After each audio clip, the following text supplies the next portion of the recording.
के खिलाफ लेख लिख बुरे फंसे संजय राउत। संजय राउत का लिखा लेख आपत्तिजनक और भड़काऊ। आखिर मोदी के खिलाफ संजय राउत की क्या है परेशानी?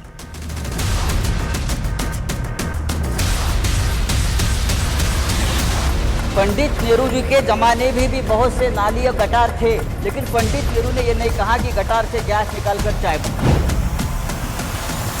महाराष्ट्र में चुनाव जीतने के बाद जब सरकार बनाने को लेकर बीजेपी और शिवसेना में बात नहीं बनी, तो फिर तभी से ही बीजेपी और बाला साहेब ठाकरे की शिवसेना के बीच में जैसे तलवारें सी खिंच गई। एक दूसरे के खिलाफ जुबानी मर्यादा को खूब तार-तार किया गया। शिवसेना ने अपने मुखपत्र सामना के जरिए तो हर पराकाष्ठा को पार कर दिया। अभी भी संजय राउत शिवसेना के मुखपत्र सामना में पीएम मोदी के खिलाफ लिखने से बाज नहीं आ रहे। आप विरोध में लेख लिखना चाहते हैं, लिखिए, लेकिन साथ में प्रधानमंत्री पद की गरिमा का भी ख्याल रखिए। देश के प्रधानमंत्री के खिलाफ अभद्र भाषा का प्रयोग किसी की भी मुश्किलें बढ़ा सकता है, जैसे संजय राउत की बढ़ गई।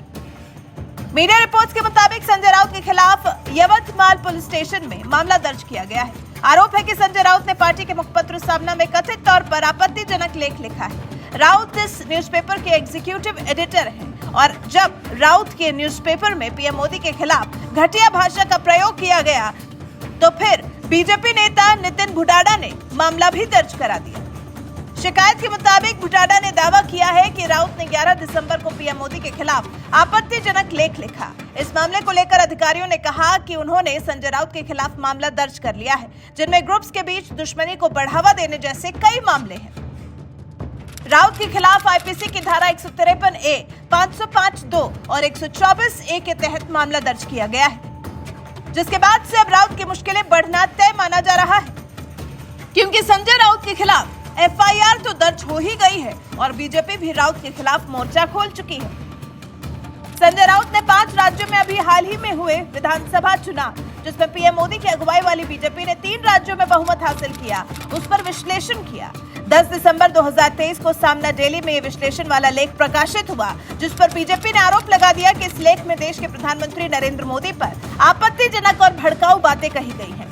बीजेपी ने संजय राउत पर आरोप यह भी लगाया कि पीएम मोदी पर बेबुनियाद और भ्रामक आरोपों से वैश्विक स्तर पर देश की छवि खराब हो रही है।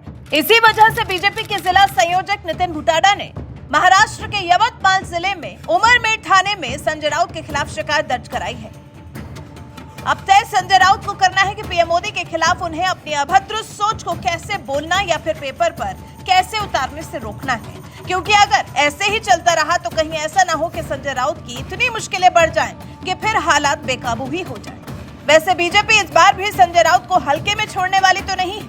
वैसे आपको क्या लगता है, क्या पीएम मोदी के खिलाफ कोई भी अभद्र भाषा का इस्तेमाल कर सकता है? अगर नहीं तो फिर पीएम मोदी पर विवादित टिप्पणी करने वालों, उनके खिलाफ विवादित लेख लिखने वालों के लिए क्या सजा तय होनी चाहिए?